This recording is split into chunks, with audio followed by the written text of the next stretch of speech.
के इस कार्यकर्ता सम्मेलन में मंच पर उपस्थित हमारे प्रदेश के जुझारू और कर्मशील अध्यक्ष श्री मोहन लाल बड़ोली जी, आप सबके और मेरे भी प्रिय प्रत्याशी, आप सबके प्रिय हमारे आदरणीय मनीष ग्रोवर जी, हमारे प्रदेश की महामंत्री बहन अर्चना गुप्ता जी, हमारे उपाध्यक्ष सतीश नांदल जी, हमारे जिला के अध्यक्ष रणधीर जी, हमारे सम्मानित मंच और यहाँ इतनी बड़ी संख्या में एकत्र आए देवी और सज्जनों और हमारे कार्यकर्ता भाइयों, मीडिया के मेरे साथी, प्रिंट मीडिया, इलेक्ट्रॉनिक मीडिया के मेरे साथी, आज मुझे रोहतक के मनीष ग्रोवर जी के विधानसभा क्षेत्र में कार्यकर्ताओं से मिलने का सौभाग्य प्राप्त हुआ है। जिस गर्मजोशी के साथ आपने स्वागत मेरा किया और जो मैंने उत्साह देखा और जिस उत्साह के साथ आप इस कार्यक्रम में शामिल हुए हैं, वह मुझे एक बात की संतोष दे रहा है कि आप सब लोगों ने मनीष ग्रोवर जी को विधानसभा में भेजने का तय कर लिया है।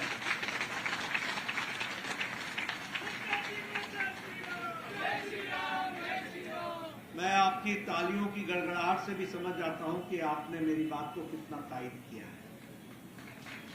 इसलिए हम सब लोग मनीष जी को विधानसभा में भेजने के लिए आतुर हैं और उसके लिए हम कार्य में जुटे हैं। मित्रों, हम मोदी जी के नेतृत्व में तीसरी बार केंद्र में हमने सरकार बनाई और अब यही अभिलाषा और यही इच्छा लेकर हम चले हैं कि हरियाणा की जनता का आशीर्वाद मिले, रोहतक की जनता का आशीर्वाद मिले और तीसरी बार भी हम यहां कमल का परचम लहराएं और मनीष ग्रोवर जी को चुनाव जिताएं। मैं यहां जब ये सारी बातें कहता हूं तो एक बात और भी आपको याद दिलाता हूं। ये चुनाव सिर्फ मनीष ग्रोवर जी को चुनाव जिताने का नहीं है। ये चुनाव सिर्फ भारतीय जनता पार्टी की सरकार लाने का ही नहीं है। यह चुनाव हरियाणा की विकास की गति को चलाए रखने का चुनाव है, उसको गति देने का। यह चुनाव हरियाणा को पटरी पर रखने का चुनाव है और इसलिए आपके कंधों पर बहुत बड़ी जिम्मेदारी है। ये विषय नहीं होता कि मनीष जी को हमने चुनाव जिता दिया, एक व्यक्ति को चुनाव जिता दिया, नहीं।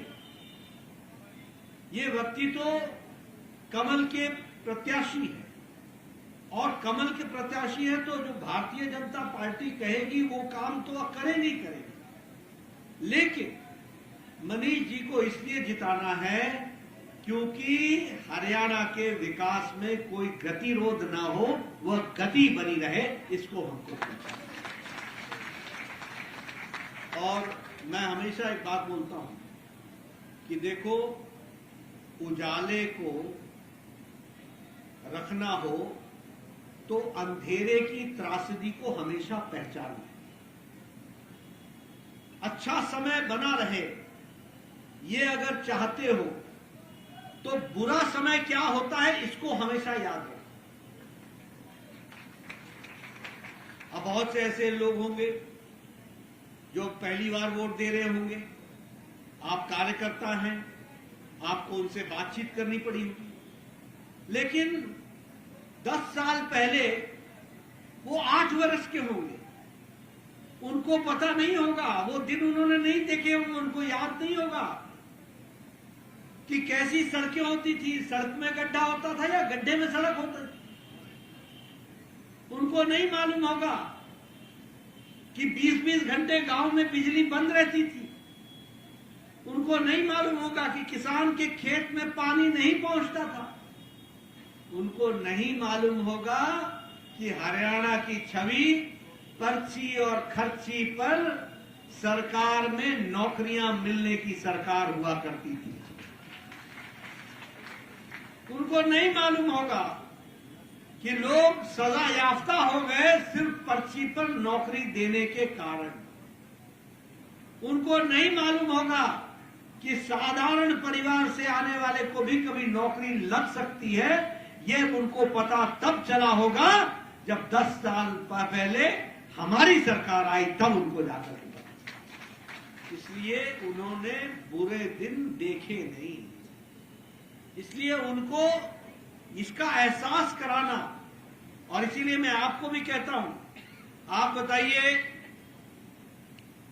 किसी एक वर्ग विशेष की सरकार होती थी कि नहीं होती थी? आप बताइए, कुछ खास लोगों की नौकरियां लगती थी कि नहीं लगती थी? आप बताइए, ये प्रदेश जमीनों के घोटाले के लिए जाना जाता था कि नहीं जाना जाता था? आप बताइए, आपके प्रदेश में आपके इलाके का नुमाइंदा इस काम में संलिप्त था कि नहीं था? आप बताइए, 10 साल में कोई जमीन घोटाला हुआ क्या? कोई पर्ची पर नौकरी लगी क्या? ये उजाला है और वो अंधेरा था। इसलिए आप ये ध्यान में रखो कि जो प्रदेश नौकरियां खर्चे पर और पर्ची पर देता था, वह आज ट्रांसपेरेंट हो गया।